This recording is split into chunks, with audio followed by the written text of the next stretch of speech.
So Rachel, we are trying to do that again. So we're trying to do that again. So Yeah. Be prepared to go live again, okay? Okay. Am I not live now? No. You are live. Okay, I am live now, apparently. But with sound this time. Okay. Okay. Yes, there's sound. Just go. Yeah. Am I live now? Am I live now? YouTube and Zoom, I'm getting some messages. Can people hear me? I'm getting thumbs up. Yay! So sorry, everybody, for that technical hitch at the start. I think we finally got ourselves up and running here for our tutorial. So we're very excited to get moving now that we're actually working. So let me just share my screen. I hope that doesn't cause a problem. It may actually cause a problem. Share my screen with you. Can you see my screen? No, it's all gone weird now. I'm going to share my screen with you now. Can everybody see that? I hope. Okay, so welcome to this tutorial. Sorry about all the technical hitches at the start. We will be talking about from perception to interaction with virtual characters. My name is Rachel MacDonald. You've seen me for a few minutes now, trying to get everything up and running. I'm from Trinity College Dublin, where we've been conducting research on virtual characters since the early 2000s. So initially, my research was on animation for characters in crowds with Professor Carla O'Sullivan, but more recently on virtual faces. And we will be presenting a paper on virtual faces on Wednesday morning at Eurographics, so please come along to that. So part one of this tutorial will include pre-recorded videos, so hopefully they'll run a bit more smoothly than this, and a live question and answer sessions as well. So it'll be run by my postdoc, Edward Zell, from Trinity College Dublin, and our colleague, Dr. Katja Ziebrich, from Trinity College Dublin, but is now in INRIA Rennes. I believe there's a bit of reverb happening, but I'm just going to keep going. Okay, so part two will be fully live and run by our colleagues from Goldsmith University of London, Sylvia Pan and Marco Gillis. And they will be focusing mainly on interaction with virtual humans in virtual reality and telling us about all their amazing research and work in that field. So please tune into that later on. Okay, so I mentioned previously that I've been working with virtual humans for a long time. However, in recent times, there's been rapid improvement in technology, allowing us to create highly realistic and appealing depictions of virtual characters, even in real time. So here's a recent screenshot from some virtual human work that we're developing in Trinity College Dublin.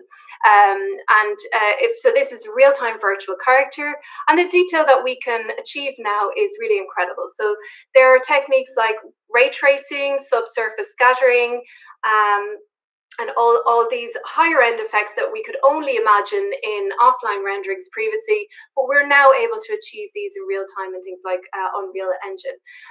So it's a very exciting time for working on virtual characters, indeed. There's also a huge increase in the number of scenarios and applications that are using virtual characters at the moment, such as interactions in virtual reality, replacing virtual humans in virtual conferencing, which is becoming, I guess, more interesting at the moment when a lot of us are moving our work to online. The idea of being able to represent ourselves by virtual humans in shared spaces is very exciting because it means that we don't have to have this 2D barrier between ourselves. We can actually co-inhabit rooms with our colleagues and our friends and everything. So that's a very exciting move forward. Also, virtual assistants, virtual characters are being used quite a bit for that, and many more. So it's a very exciting time for research in virtual humans in terms of technology, but also in terms of perception. So virtual characters themselves are unique in that they appear very human-like, but yet we can do lots of controlled manipulation of almost every aspect. So from the rendering style to the personality to the motion to the appearance, whatever it is, we have the power to do this. But I guess with the power also comes responsibility, because there are lots of studies in perception that have shown that even small changes to these certain aspects can have dramatic effects on the final perception of the character. So it is very important to understand their relative importance. So if we make a character highly realistic, is that going to affect how we empathize with it? Or is it going to result in a negative reaction? So there are lots of things to consider. So hopefully we'll be talking a good bit about this during our tutorial today, but also hoping to spark some discussion and future research from anyone that's interested to do some experiments on virtual characters. So just to get started then, and I apologize if there's a bit of an echo on the audio. The first part will be an introduction to visual perception by Katja and Edward. So they'll be discussing perception, experiment design and statistics, and stimuli creation. After that, we're going to have a bit of a Q&A session. And then we will talk about character appearance and all the exciting research that has been done on that. Edward will be talking about that. And then finally, Katja will talk about character motion and behavior. So we really hope that you enjoy this tutorial. We really look forward to having some discussions with you at the question and answer sessions. Now I'll hand over to Katja for the first part of the tutorial on visual perception basics. Thank you.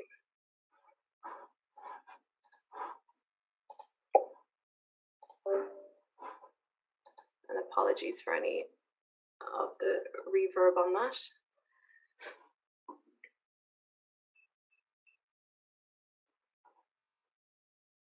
So we're going to move over to Katja's video now. So we're just waiting for that. Okay, 1 second. For the beginning of this tutorial, let's start with visual perception basics. Perception is an important part of graphics, and the knowledge of how the human visual system interprets visual stimuli was the foundation of many techniques used in graphics today. In this tutorial, we present a broader definition of perception, which will be useful later on when we explain some concepts of virtual character perception. So let's explain simply how visual perception works. We encounter a stimuli, let's say a sheep, and our eyes project an image of this animal through the eye lens onto the retina. And from there, the nerves carry information from the left visual field to the right hemisphere, and the right visual field is processed in the left hemisphere. The brain first processes stimuli in the primary visual cortex, and from there, the whole brain is involved in the interpretation of what is seen. In the primary visual cortex, the shapes, also colors and movement, are interpreted. Principles of visual organization, also known as the Gestalt principles, explain how the brain interprets and also integrates sometimes competing information, as is observed in these visual illusions. For example, in the Ebbinghaus geometrical illusion, the red circles are actually the same size, but because the size estimation takes into account other information, how big is the object according to the surrounding, we perceive them as being of different size. In the Paso illusion, the line at the top appears to be longer because the two diagonal lines create the illusion of depth. Lines which are further should therefore appear bigger. Another organization principle can come from motion. On the last image, we see a number of dots. However, when the dots start moving, we can see a shape of a human.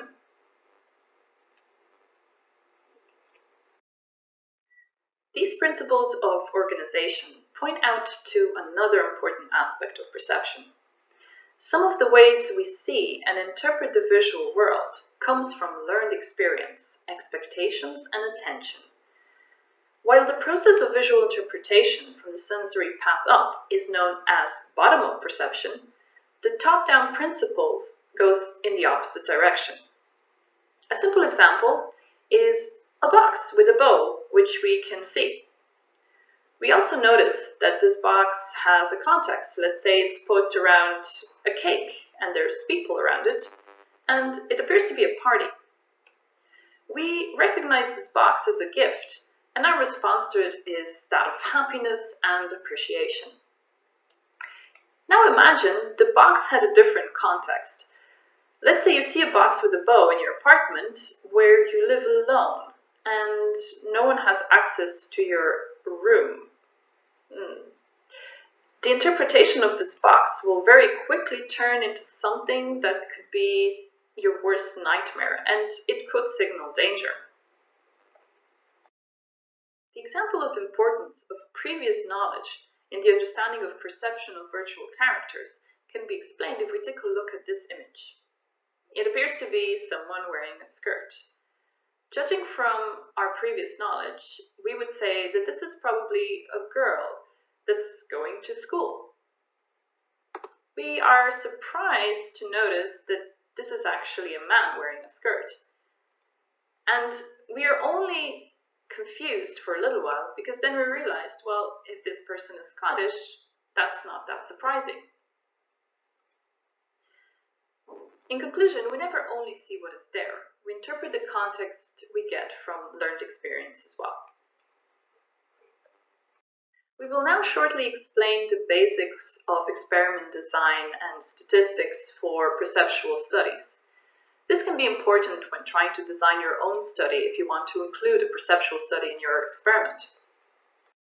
Let's say we want to design a perceptual study. We select a sample of people who are voluntary participants from the population of people with some specific characteristics. For example, they should all be over 18 years of age, they shouldn't be colorblind because we're interested in perception in graphics, and they shouldn't have a history of epilepsy.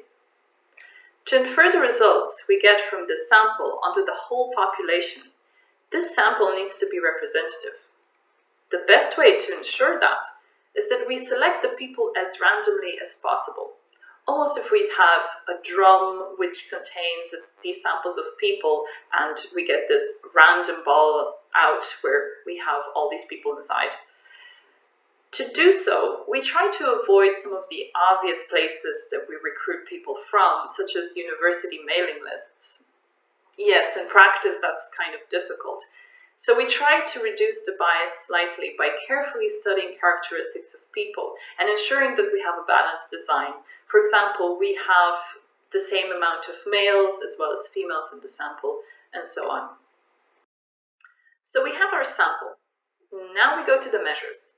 Let's consider a simple example of a question we can ask the participants about the character's appeal. And we show them 3 images. The participant needs to rate how much he agrees with the statement from 1 to 7. The number of people for each rating gets recorded. For example, 60 people answered that the first character is not particularly appealing. They gave it the rating 3. The last character received a lot of high ratings, 5. But still, we can't tell if the characters were rated significantly different until we perform a statistical analysis.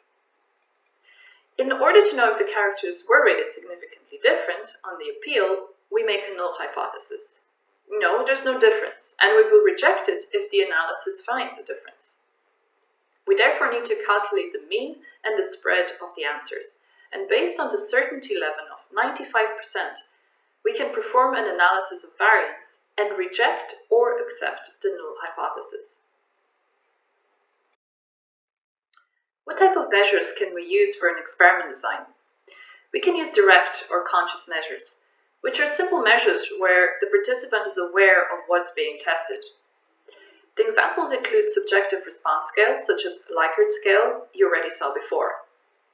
This is usually a statement with which the participant agrees with to a certain extent. Another example is the 2 alternative forced choice scale. Here, the participant needs to make a decision between 2 answers, and the response time is included in the analysis. The faster the response, the more sure the participant is in the decision. Standardized questionnaires can also be used. Here, the participant's final score on multiple response scales is compared to an average score collected from a large sample of participants. The indirect measures are measures where the participant is not aware of what's being tested. An example is the behavioral measure or response to a certain fictional situation. In this example, the participant is listening to a story of the virtual character and needs to make a decision whether to help the character or not. It's a typical example of a moral choice measure and is used to assess the trustworthiness of characters. We also have psychophysical measures, where we can use analysis of the brain signals, such as the images shown on the top, or skin conductance, shown on the bottom, which is a marker of stress levels. The last example is an implicit test where the participant needs to answer a question while being presented with additional words which can make the decision easier or they distract it. The response time is taken as a measure of how much the imposing word implicitly influenced the participant's decision. This measure is used usually in social cognition when studying subconscious bias and is useful when studying virtual characters.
What's that?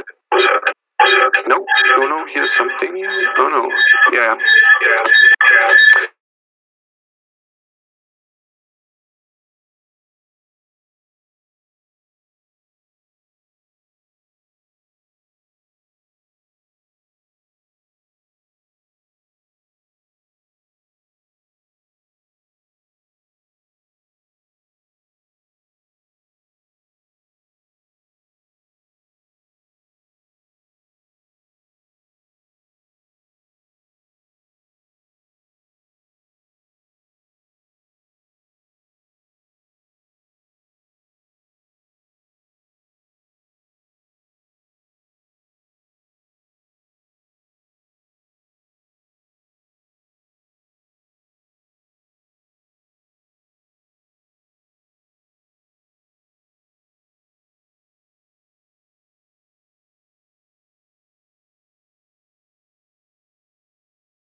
I can hear you.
Yep. Prepare. 5, 4, 2, 1, and go. Hello everybody, and thanks for watching our first video. We're having some technical problems, so we're just going to move on to the next video now, and there'll be plenty of time to ask questions afterwards. So we're just going to roll the next video now. Thanks. Let's say we have by now defined our experiment. The next question is, how do I get suitable stimuli? Ideally, one would have many different stimuli, and all would be of high quality. Well, in real life, we have to make compromises, and we have to select whether we go for quality or quantity. As a rule of thumb, try first to get high quality images and then increase the amount of data. This way you reduce possible side effects in your perception experiments. Looking for stimuli, you might be tempted to use the internet. Collecting images is quite easy, and we have nearly unlimited amount of data, which is especially interesting for designing pre-trials and test ideas very early on. However, images from the internet might be inconsistent. They might have different backgrounds, they might differ in pose and lighting, so you introduce a certain bias. Also, participants might have seen some of the images already before, so you introduce a familiarity bias. And finally, you might not have the copyright. So this is especially problematic if you want to go and publish your results, and then you cannot add the images into your publication.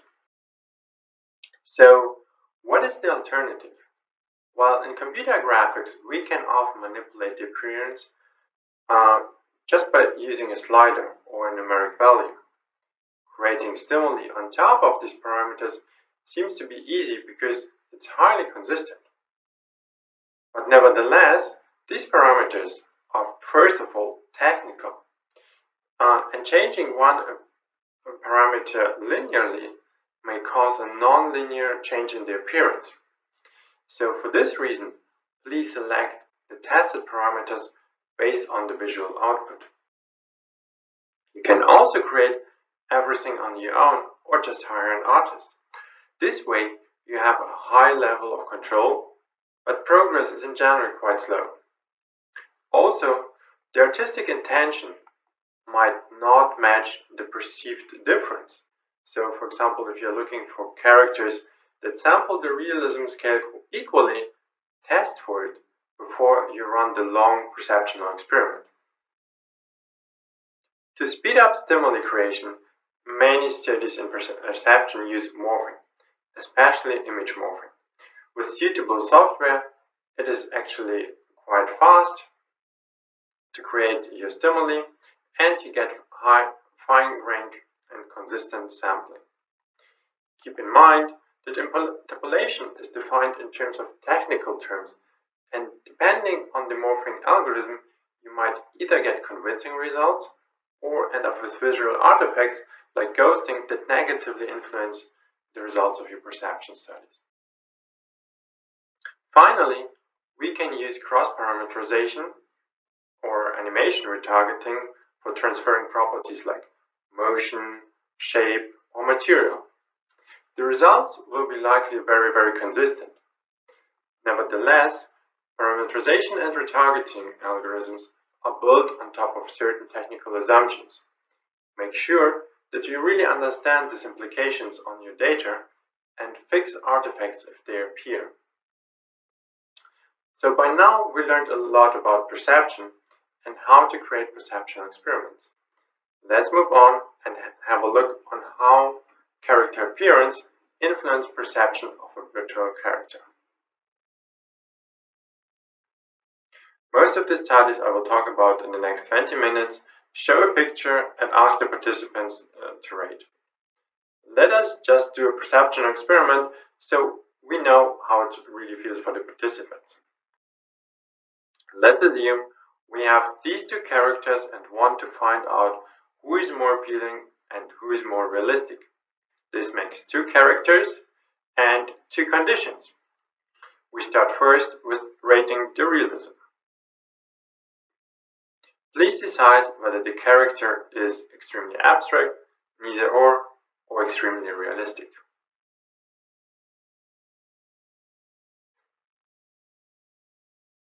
And the same for the second character.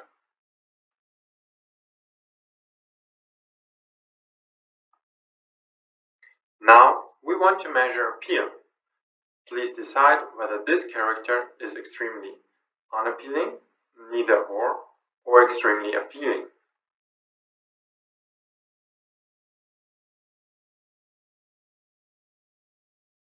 And again for the second character.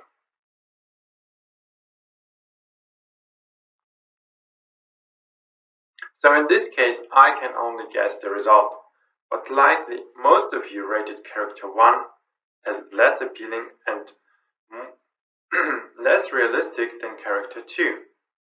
But why is this actually the case? Character appearance is quite complex. It depends on where exactly people are looking at. Is this character real or stylized? How does the skin look like? How are the facial proportions? We can also have a look on the level of detail and how this influences character perception. And in the end, we will have on lighting and shading. Using eye tracking data, we can identify where people are actually looking at. It turns out that the head and upper torso are the most important parts. We can use this information to effectively design crowds. So, for example, by only modifying the shirt color, we can create different variations of the same person, and on a first spot, you won't notice the difference. If you're interested in crowds and perceptual metrics for crowds, we recommend the dedicated courses. In terms of faces, we tend to look in the eyes and then in the nose and mouth area. This is the case for real and stylized characters. Interestingly, modifying these parts, like increasing the size of the eyes, does not necessarily introduce a lot of variation. We still perceive it as the same person. Instead, facial accessories and textures tend to be more effective if you want to add distinctiveness to the face the cheap way. But visual attention of facial parts turns out to be very important in achieving one of the holy grails in computer graphics. So, how can we create virtual characters that are indistinguishable from real photographs?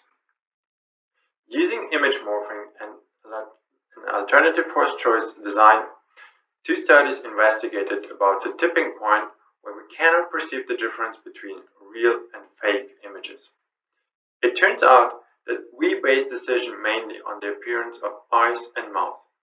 Furthermore, it turns out that we have to decide whether something is real or not, and in this case we apply categorical thinking, because our mind does not know half a real person. So a person is either real or not. And because of that, it is so hard to achieve indistinguishable realism for virtual characters. However, the point of when exactly we claim an image as real or fake can be shifted. So it's not fixed. We can actually train our brains to be more efficient in detecting fake images.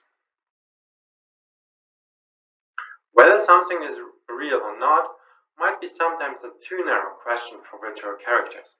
While we would classify all stylized characters as not real, we can still distinguish whether their appearance look more or less realistic.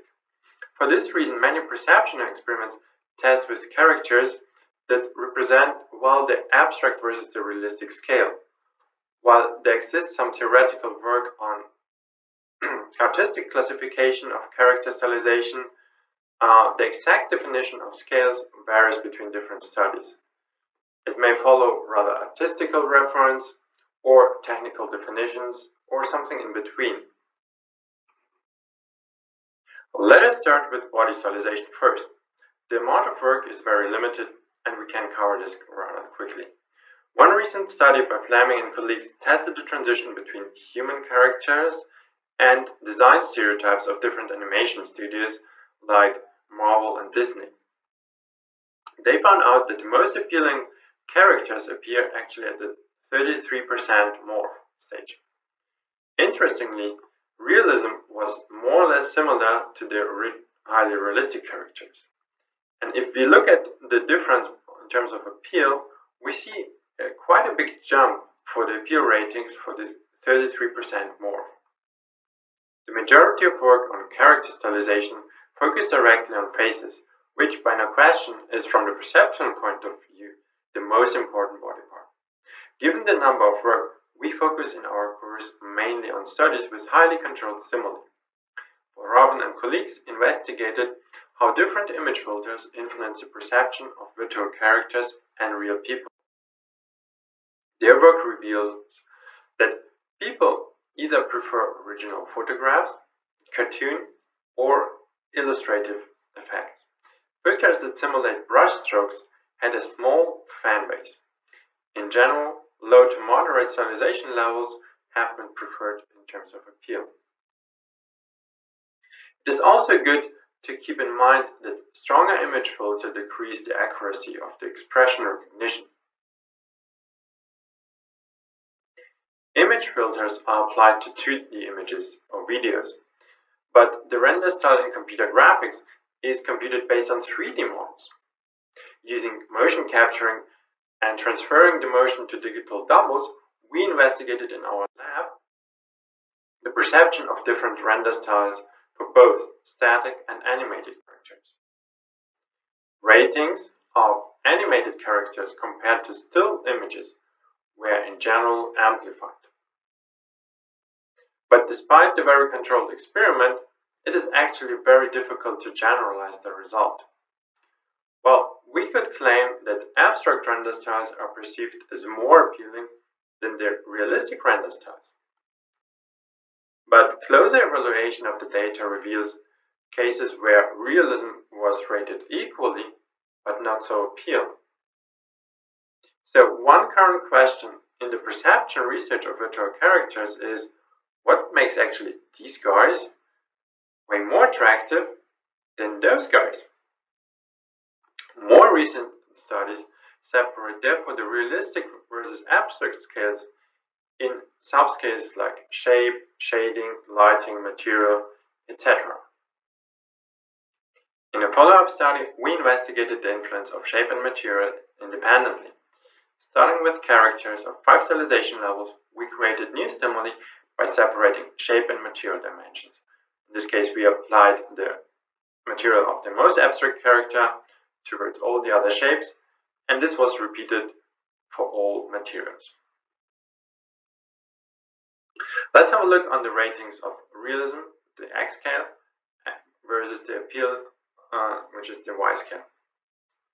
We look at the results for the most abstract shape and all its material variations. More realistic materials, mainly the albedo texture, increased perceived realism.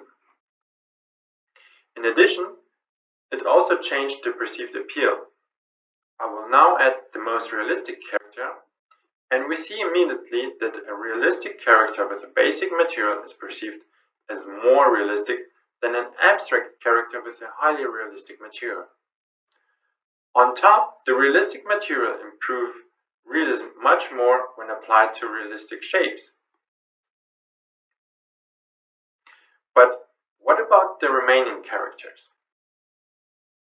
By differentiating shape and material, we get a clear repetitive pattern in the diagram. The icons for the characters are located where shape and material stylizations are identical. In all cases, the highest appeal ratings for a character are always nearby. For this reason, matching shape and material style is of advantage if you are aiming for high appealing characters. For the next few slides, I will switch off my personal video. We've talked a lot about materials and faces in computer graphics, and now we want to address skin appearance. We had a lot of information for now, so let us lean back and watch a short video on skin retouching first.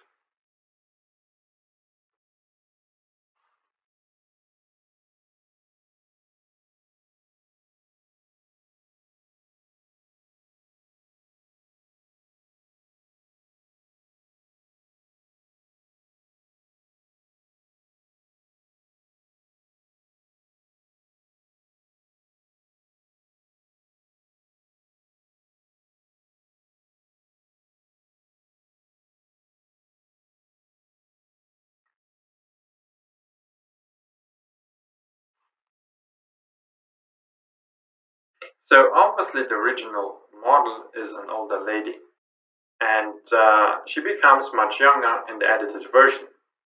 Notice that this is largely because of change in the skin appearance, where wrinkles and aging spots have been removed. So this was the original model, and this is the young lady. I'm back again with the video, and we will continue now. So looking into the cosmetic research, we find a number of publications that show two things. First, removing wrinkles makes a person look younger, as in this case. So this is the original and without wrinkles. Again, the original and without wrinkles. Second, removing or blurring skin imperfections like variations of skin pigmentation due to aging makes people appear more appealing. So this is again the original and without skin imperfections. Again the original and without skin imperfections. So we tested attractiveness and appeal for stylized shapes and found a similar effect. So blurred, realistic textures are perceived more appealing for stylized shapes. For the realistic shapes, the difference was not significant in our study, but the trend remains. It should be noted that the blurred and original textures had similar ratings in terms of realism. Please notice as well that skin texture blurring is not the same as image blurring. At the same time, visual similarity exists between blurred and stylized textures. So let us now move to the next topic of facial proportions. So which of the two characters is more appealing? My guess is that you like the character on the left and dislike the character on the right. Is this correct? It may also seem that the size of the eyes is actually different. But we only transferred the eyes from a third character, so the size is the same. In fact, agreement exists on the point that geometric distortions can make realistic faces look less appealing. However, this is not the case for stylized characters. Similarly, shifting the position of the eyes will be okay for stylized characters, but not so for the realistic ones. So the next time if you try portrait drawing and you think the results don't look very convincing, one of the hints I can give you is check the facial proportions. But what happens if we keep the facial proportions within natural variations? Well, people start to associate with personal traits. Characters with small eyes are perceived as more dominant, as more aggressive. And this finding is very consistent for virtual and real characters. We can also characterize people by the ratio between the face width and the face height. However, in this case, the results are not definite. Virtual male characters with narrow faces are perceived as more aggressive and dominant. In contrast, real male characters with wide faces are perceived as more aggressive and dominant. The remaining variable on how to modify the shape of a character is level of detail. It is a repeating topic in computer graphics, and while most studies focus on how to keep low resolution unnoticed, a few studies investigate on how low resolution models are perceived compared to the original models. Well, as expected, low level of detail means also lower realism. But low resolution characters are also perceived as less eerie and more appealing, especially if the facial proportions are unnatural. If you're interested in questions like how to keep low resolution unnoticed using level of detail, imposter technique, or whether the silhouette is more important than lighting and shading artifacts, so please have a look on the courses. The literature may seem a little bit outdated, but the courses and the book gives really a good overview on many technical as well as perceptual aspects and should give you a good start on the topic. We talked about shape and material, but what about light? The number of published work dedicated to character perception and the influence of light is very small. So for this reason, we quickly recaptured the general knowledge on this topic. So let's have a look on this red cup. Or is it a purple cup? No, it's a blue cup. Well, you all know this was a white cup and the color comes from the light.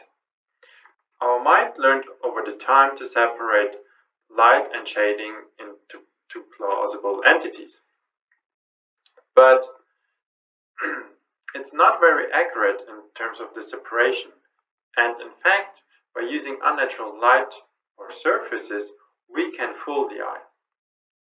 Furthermore, the shape of objects influence the perception of material itself, especially if judging properties like glossiness or translucency.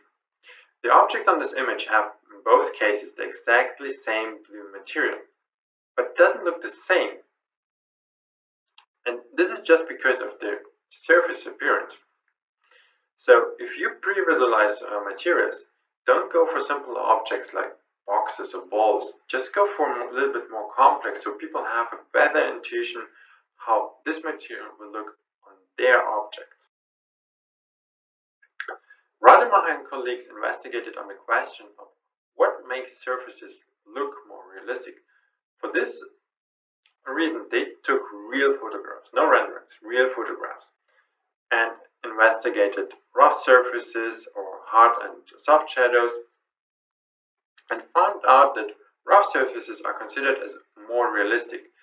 And if you talk in the past to some texture artists, they will confirm that adding details like scratches and dirt will make your textures look more realistic. In addition, Rademacher found out that soft or hard shadows are perceived similar in terms of realism. And if you're working on topics like rendering, this might sound a little bit irritating to you. And when we tested back in 2015 the influence of shading and lighting on different characters, we could not believe that participants judged two characters as equally realistic if we had hard and soft shadows. In case of more subtle difference, sometimes people stared for a minute and struggled to find the visual difference between the two renderings. And interestingly, already back in 1934, Cardes observed that humans largely ignore shadows in scene descriptions as long as they appear plausible. In our lab, we investigated the perception of light and shading in more detail. In this study, we changed the direction and quality of the light following best practice advice in cinematography. In addition, we reconsidered a special case where there is no visible directional light. We were interested in this because many low-budget productions choose to light their animation this way for speed and lower render costs. Light quality, direction, and shading had overall little to no influence on perceived expression intensity. Only the combination of toon shading without clear lighting direction had significantly lower intensity ratings, and this is likely due to the missing contours. In terms of appeal, low contrast was rated more appealing than high contrast and no light. This confirmed the industry standard that soft light and soft shadows were preferred in animation productions. Lighting parameters do not only influence the interaction of light and shadows, but also the overall brightness of the character. I do not want to spoil too much at this point because Pissett is going to present his results in more detail at SIGGRAPH this year. But one of his findings is actually that brightness alone can increase the appeal of a character. One of the main reasons for research efforts on character stylization is the question, do people actually behave differently if they are facing avatars or not? A special case of real characters are virtual doubles or doppelganger. Participants who control a virtual double rather than a generic virtual character in virtual environments show a higher performance in sport-related tasks and report higher presence on body ownership. And gender bias exists on the tolerance of perceiving bodies as their own. Women prefer to be slimmer, while men are more tolerant to the virtual double if the virtual double gains some weight. And in a very, very interesting study, Ann and Bailison found that advertising messages can be transferred more effectively if we basically advertise a product to ourselves. If we look at the question, do we behave differently if we face avatars in general? The results are not definite. Lee and colleagues tested the learning outcome of lectures in their study. The slides were enhanced with videos of real people and avatars, and the learning outcome was higher if participants watched at slides with real humans than if the participants watched slides with avatars. In our lab, we were interested whether the different presentations had an influence on accuracy of lie detection. It turned out that audio provided the most reliable cues, but no effect was found for different types of representations. Instead, the active performance dominated whether lies could be detected or not. In the study of Diane McDormand, participants had to make an ethical decision. Participants have been advised by which character or a real person. Their study showed that the visualization had no significant influence. Instead, it mattered way more whether the advising doctor was more friendly or less friendly. This study also discussed in depth how uncontrolled side effects may impact your results. And apparently, behavior has a strong influence in scenarios that simulate real-life situations. And with this, I hand over to the next part. And go. Hi everyone, thanks so much for watching there. We're going to, in the interest of time, we're going to move directly on to the next video. So please ask your questions on the YouTube channel and we'll answer them after. Thanks. Studies presented so far in this tutorial focused more on static representations of the characters. We continue by describing research in the area of perception of behavior and movement of the character. The pioneer work on human motion perception was done by Johansen in 1973. By putting lights on parts of the human body in a darkened room, he was able to create the so-called point light displays. When the humans were static, all that was perceived was a group of dots. But when moving, the viewers could identify a human body engaged in a readily identified activity, such as walking, running, or dancing. Motion can carry information about emotion, personality, and even gender. Here we have an example of a female motion on the left and an example of a male motion on the right. When talking about character motion, we usually use the term animation. We can animate characters in many different ways. Animation approaches depend on the types of the use, and they each have perceptually based rules, which determine their success in creating a convincing character. Motion capture is the most effective technique of getting natural motion for animation of virtual humans. Stylized characters profit from artistic animation, while other examples include physically based animation, which works based on an input of some physical constraints in the virtual environment, and is an artificial animation. Motion synthesis joins different animation techniques, and rotoscoping is a form of automatically stylizing real footage. See, for example, the movie Scanner Darkly.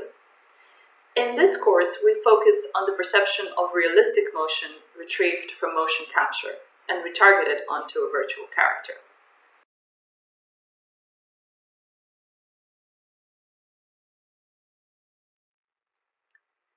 Biological motion perception, however, relies on the appearance of the character as well. For example, anthropomorphism, or creating more human-like characters, starting from a simple point light display representation, can add more difficulty when perceiving the realism of motion. In this example, people assessed if the movement is natural or artificially created, and the results showed bias towards perceiving motion as biological when the representation was in the form of a point light display, while more complex human forms were biased towards being seen as artificial motions. This could be related to how the shape interacts with movement. This is a problem of retargeting. How, in particular, does people's sensitivity for motions change when the shape becomes realistic is still an active research question. Motion can be used to create simple behavior of the character. Emotions can be perceived from body motion only.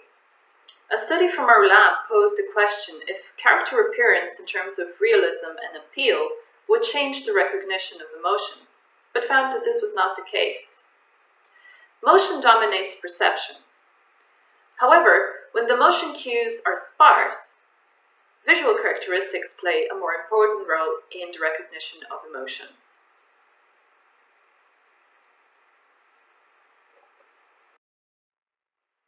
Emotions can be expressed with facial expressions. The theories of emotion usually rely on Ekman's classification of 6 basic emotions, which also use facial action coding system to describe particular expressions. This coding system is successfully used in graphics, as well to move areas of the face of the character. However, by knowing where people put attention when seeing particular emotions, a recent study was able to reverse engineer emotions by exaggerating the areas of importance to improve the intensity of emotional expression. For example, anger and sadness seem to be more related to the eye area, while the mouth is more important for the recognition of happiness. There are other theories of emotion which were also used in graphics to display emotions on characters. One of the most important ones is Russell's two-dimensional theory, which provides a simple system to generate any emotion by changing the valence and activation of one particular expression. It's generally accepted that both body and face are important for the correct recognition of an emotion, as we can see on the example below.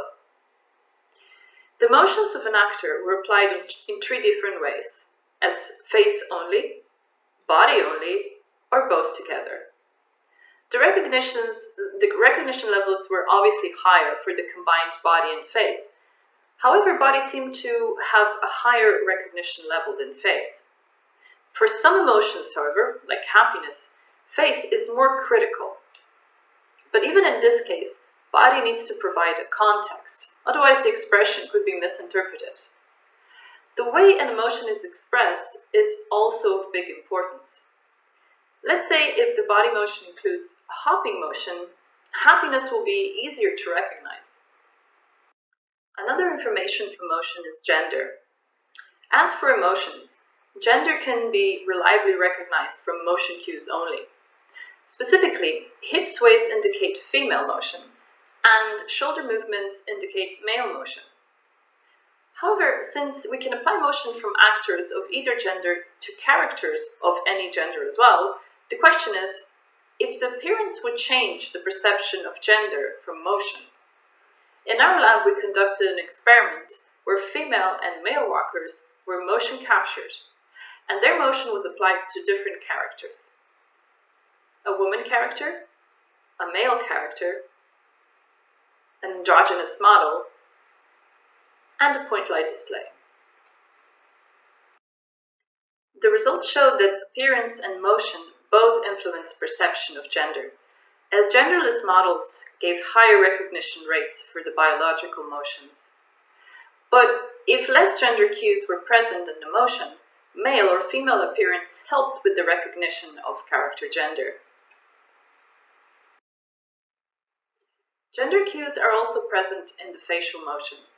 For example, studies have shown that a large amount of blinking, nodding, and general amount of movement is attributed to females. These cues can therefore create an impression of a female character, even on an androgynous face. Before we go into explaining a more complex interaction between emotion and gender, let's have a look at this example. Do you consider the motion that the character is expressing here to be more male or more female?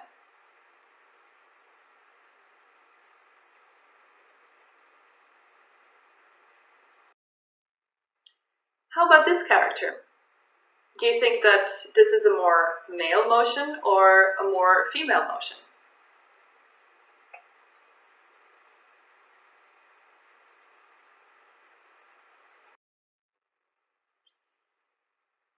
Let's take a look at this example of emotions now. Which of the 5 listed emotions do you think the character is expressing here? Would it be anger, fear, happiness? Do you think there's no emotion present, or is it sadness?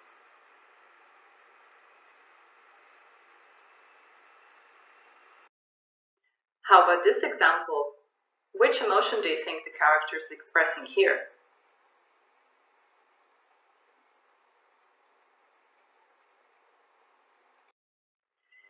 We presented the same stimuli, along with some others, to the participants of our experiment.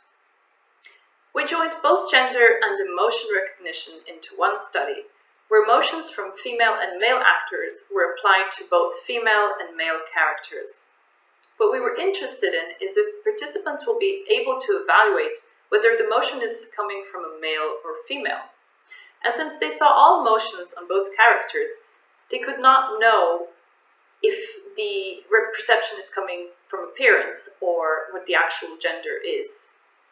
We were also interested to know if people will recognize the emotions the characters were expressing.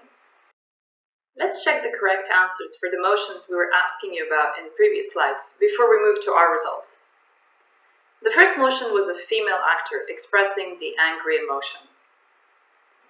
The second was a male actor expressing a sad walk. The emotion characters expressing here is fear. And this is an emotion of happiness. Are you confused?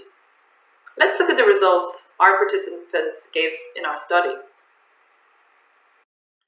The following chart is showing the average ratings for female and male actors. We see that participants in our study could recognize gender of all actors. However, some emotions bias this perception. Anger was seen as a more male emotion, regardless if it was expressed by male or female actors. Happiness, on the other hand, is very distinctive according to gender, so participants had no trouble identifying the actual gender of the actor. This shows the complexity of our perception and the importance of cultural conditioning, which produces biases in our perception. Now we move into an even more complex character behavior. How about we create a character who will exhibit personality traits? Personality is one of the most obvious ways people differ in behavior between one another. The Big Five theory describes the five factors of personality as openness, emotional stability, extroversion, agreeableness, and conscientiousness. People can possess these personality traits in a smaller or larger extent. By using knowledge of how people with certain personality traits move, talk, and dress, we can create characters who exhibit these personality traits. In our study, we first tested if personality traits could be faithfully recognized by observers when expressed by virtual characters. We found this to be the case, and so we proceeded to test if a render style's appeal would change this perception even further. We found that the appealing style was rated as more agreeable across all situations. So simply by changing a render style, we can change the perceived personality of the character. And lastly, we present another aspect of motion: distinctiveness. People move a distinct way, therefore when motion is applied to virtual humans, the distinctive qualities can be visible. Here we see an example of 3 different walks retargeted to the same character. Can you tell if all 3 motions are coming from the same actor? It was found that familiar motion can be identified from motion only. A study from our lab where participants were asked if the walking motions of 3 characters are coming from the same person or different actors found that people can see the differences in walking motions, but some motions are less distinctive than others. For example, walking is less distinctive than dancing. It was also found that by averaging all motions in an average walker, the character's motions was rated as more attractive. This is because symmetrical motions are more appealing to observe, and by averaging different motions, the asymmetric qualities of the motion will disappear. So far we were presenting research which was focusing on how characters are perceived by the viewer, but virtual characters appear in various media, where they have different levels of interactivity. In computer games, characters need to exhibit some form of intelligent behavior and responsiveness to the player. In the emerging virtual environments, such as augmented, mixed, and virtual reality, believable and interactive characters are central to an immersive experience. To end the first part of the tutorial, we will shortly present a perception of characters in virtual reality. This will serve as an introduction to the second part of the tutorial, where interaction with the character in virtual reality will be the central topic. In immersive media such as virtual reality, the most important concept which defines a good character design is the concept of social presence or co-presence. This simply means that the user has the sensation that the character is alive and possesses a form of intelligence.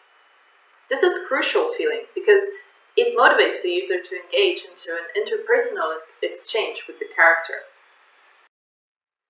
Whether a character's appearance or how realistic it looks plays a role in social presence has been a subject of many studies. Some found that character which appears almost human-like is no better than a less realistic representation, while others put more importance on having some sort of anthropomorphic traits. There is a common rule which states that the character's behavior should match its appearance. Our study showed that the realistic appearance was preferred in virtual reality when compared to desktop representations of the same character. We also found that some behavior of the character was more appealing on certain styles than others. For example, a character expressing distress raised more concern when rendered realistically, shown in the first image, as opposed to the character rendered in less realistic styles. But an unrealistic or zombie-looking character was less appealing when it was behaving as a nice, agreeable person. So while realism might not have an effect of how alive the character appears to be, and this is more a function of interactivity, it can definitely change the emotional reaction to the character. It is therefore important to keep the visual style in mind when designing the content for interactive characters. Understanding the perception of virtual characters can be useful for the design in many applications, especially today with emerging media of immersive and augmented realities. Characters can be used as representations of our own selves. We can use them for conferences, they can be chatbots and virtual assistants you communicate with, just to name a few. In the next part of the tutorial, we will mostly focus on the interactive characters in virtual reality and learn about some interesting use cases there.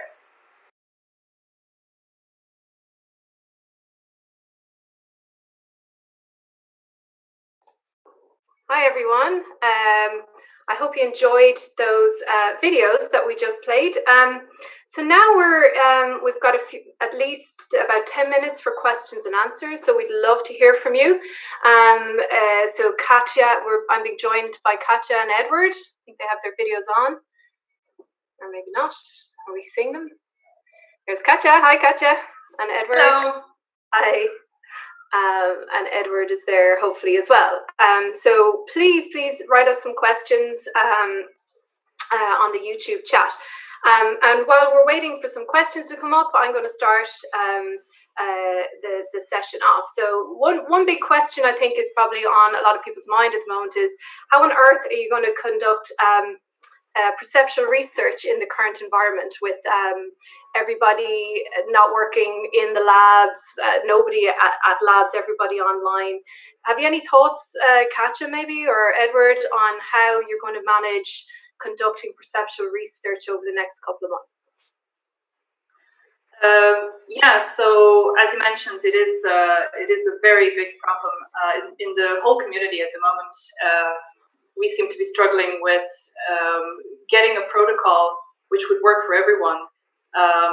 And so we were able to conduct perceptual studies because this involves getting participants in the lab, and we have to have the restrictions that are imposed, of course, by different governments as well. So it's very challenging. And at the moment, there are some initiatives in the virtual reality community. I kind of follow that one at the moment. And they are proposing different ways, different protocols to kind of connect the laboratories together. And so people would present their ideas and their ethical considerations up front. And at the moment, this is still a work in progress. We hope that we will get some answers into how to conduct these experiments in the future. But so far, I'd imagine virtual reality is probably particularly challenging. But what if you to do some regular screen experiments? Would you consider things like Mechanical Turk or running experiments online? Does that work well for you guys?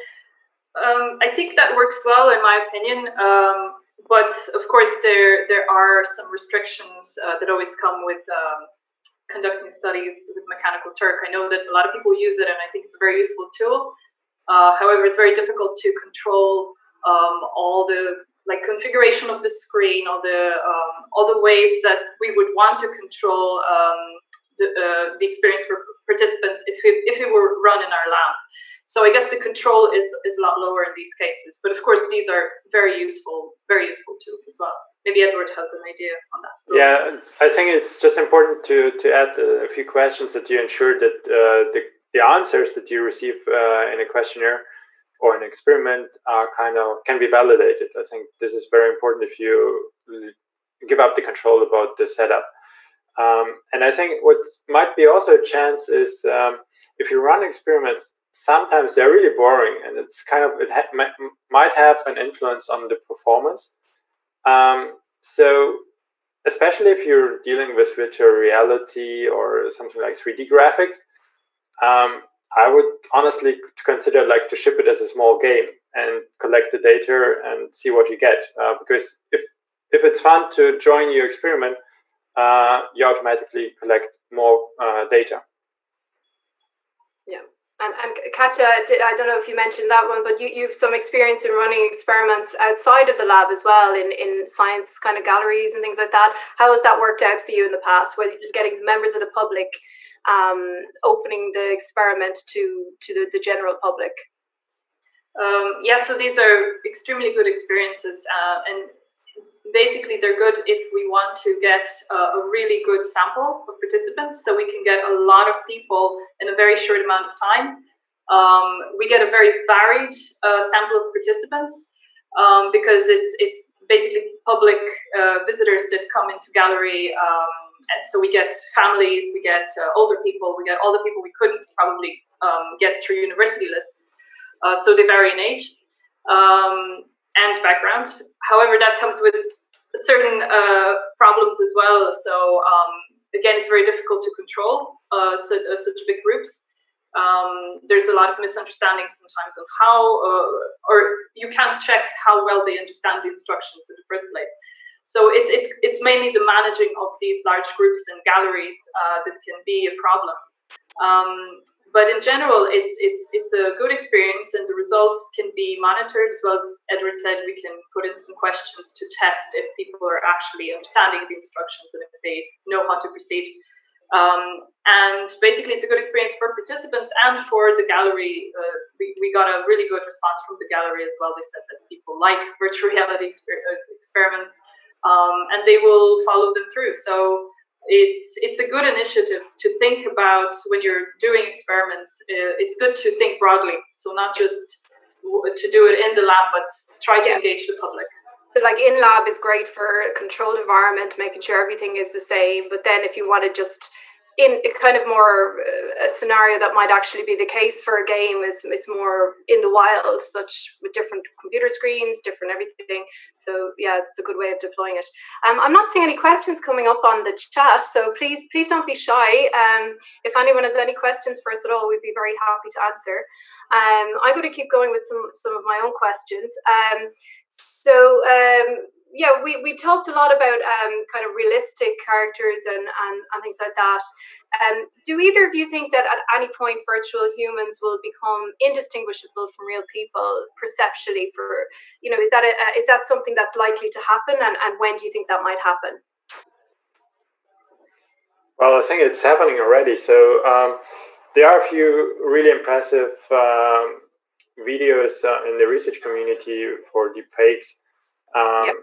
Where you basically can exchange the identity of an animate or of a moving person, and I think these results are very impressive. So it's happening now. It's just a question of what possibilities will be possible in the future. So now it's like front facial video, very controlled lighting environment, and I think this will be advancing more and more. So it's not the question whether it will be happening. The question, I think, which is more interesting, is what's the use case?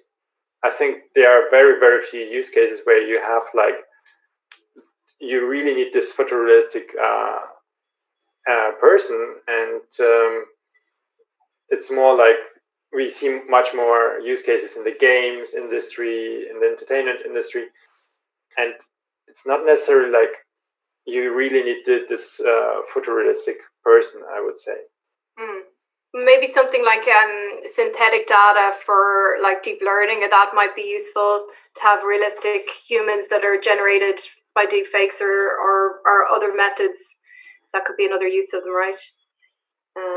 But you've talked a lot about the perception of realism, so how realistic in terms of things like virtual characters in games. So beyond the deep fake question, how realistic should you go for different applications? Is it application specific, or is there kind of a general rule that, okay, if you have a cartoony character, it'll be great for all circumstances, or is it very task dependent, do you think? I think it's definitely task dependent. The problem is there's a couple of questions here. I think one is that we don't really have a lot of examples, or like highly realistic characters are still not accessible to everyone.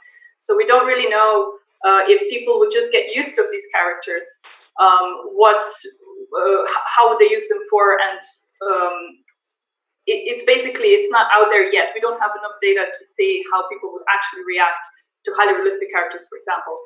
But there's been a lot of use cases where game designers prefer to go for less realistic characters, just because they're sometimes easier to create, but also they seem to have a more positive emotional response from the users. So there is some knowledge there. We know roughly of which use cases are better for certain type of characters, but especially in the area of the realistic characters, it's not well defined yet. There are some indication that, for example, empathy to the character works differently if it's a realistic character or if it's a cartoon-looking character. Why exactly and in which cases exactly that happens is not very certain. So we would need to have more examples of that to know what's really going on in the area of realism. And if it's just the fact that it's not realistic enough, that's the disturbing part, or is it something else at play? But we'll definitely see in the future when we'll have the availability of these characters to more users. Let's say more users will be using the realistic characters. So we'll know more in the coming days, hopefully. Okay, I'm getting some questions coming here. We've only got about 2 minutes, so I'll try and get through them as quick as you can. But don't forget, you can ask these questions again later on as well in the second tutorial.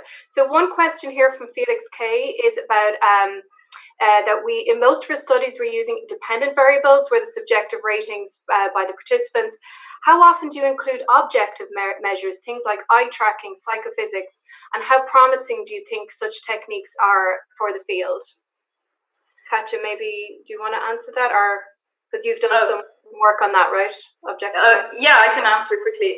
So basically, the rule is that it's good to use as many different measures as possible. So psychophysics on its own isn't great.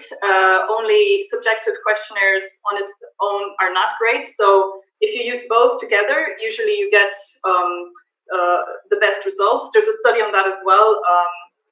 That they compare EEG and subjective measures and skin conductance, and they found out that all three together give the best results. So definitely, if you have the option of using all of these measures, would be the best. But sometimes that's not possible. That's why you try to kind of leverage different things. Okay. So one other question here from one of our own, Pasut. He's saying that the tech community are pushing towards realism, but developers focusing on social interactions like Facebook are going for stylized cartoons. Where in the spectrum do you think they will converge? Maybe Edward could take that one. I think most of them will be converging towards more realism. Also, like Facebook, I think the avatars on Facebook are so now like very abstract. But if you look on Facebook research, what they're trying to achieve is basically indistinguishable realism with their VR headsets. So I think it's just now their technical limitations, and they want to be be available as a platform on any device. So they're just the device is the limiting thing. But I think for social interaction, it's going to be more and more towards realism. And for like virtual communities or virtual spaces, and I think this is kind of like also from an ethical point of view, very, very interesting question. So kind of this escaping into the virtual world, there I think less realism will be more prominent, where you really try to basically escape your own realism, your own world. Okay, thanks for that, Edward. So we've gone over time. It's after 2 now. So thanks to everybody for listening to this tutorial. We've really enjoyed it. And sorry for the technical hitches at the start. So please join us again, where Sylvia and Marco will be giving part 2, talking on all the interesting parts with regard to interaction and virtual characters in virtual reality. So we hope to see you then, and feel free to mail us any questions or put them up on the chat. We can answer them there as well. Okay, thanks for listening. Bye.